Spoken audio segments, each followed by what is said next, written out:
taal weli, xoog weli, ooli weli, aafo weli, wax xoogoo wax ii cafo weli. daawad ugu horreyn waxaan kaa codsanaynaa in muuqaalkan aadan dhaafin adigoon dhammaysan. Fanah Maxamuud Shuuriye waa 22 jir, wajahaya xaalad nolol xumeed. Waxa uu ku nool yahay Gurceel, ma haysto guri uu ka galo qabowga iyo kulaylkaba. Wuxuu habeenkii jiifsadaa barxaddan idiin muuqata, maalintiina wuxuu harsadaa quracaas. Ma haysto hooyo iyo aabba garab taagan maanta sida uu ii sheegay. Waxaan halkan mararka qaar waxuu cuno uu keeno ayadiisu ah qof waayeel ah, haddana ah dadka danta yar, socod badan ma leh, oo waxa uu sheegay in magaalkaba uusan gaarin, socodka uu kala kulmayo dhibaato badan awgeed sida adinkuba aragtaan. Wuxuu ummadda Soomaaliyeed ka codsanayaa inay garab istaag u muujiyaan, xitaa kii aan u awoodin. Wuxuu ka codsanayaa in muuqaalkiisa uu meel dheer gaarsiiyo oo u sheergareeyo. waxaa farax cankooda eeya waxaa rabaa hoy welihi wee aaseexo welihi ruuxii cawali waxaa fawaasaa seexwaa ruuxii uwacaasaa seexwaa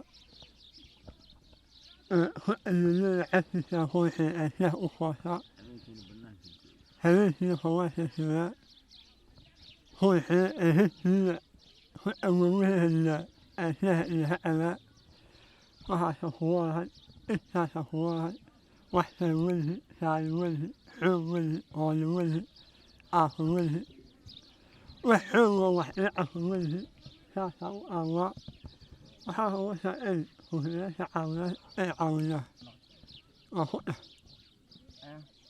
waxaase wabasho iyo wow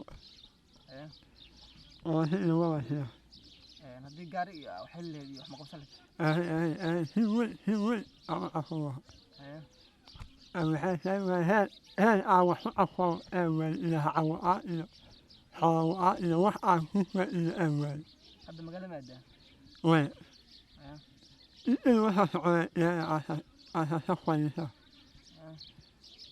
xaafasha si fuula uwa caasasa seexwa awali waxaa fawaasaa seexwa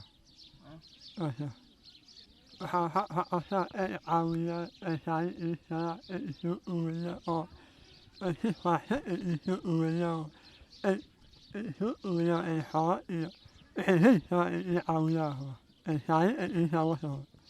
Fanax waxaan rabnaa inaad dadku sheegto lambarka lagala soo xiriiri karo.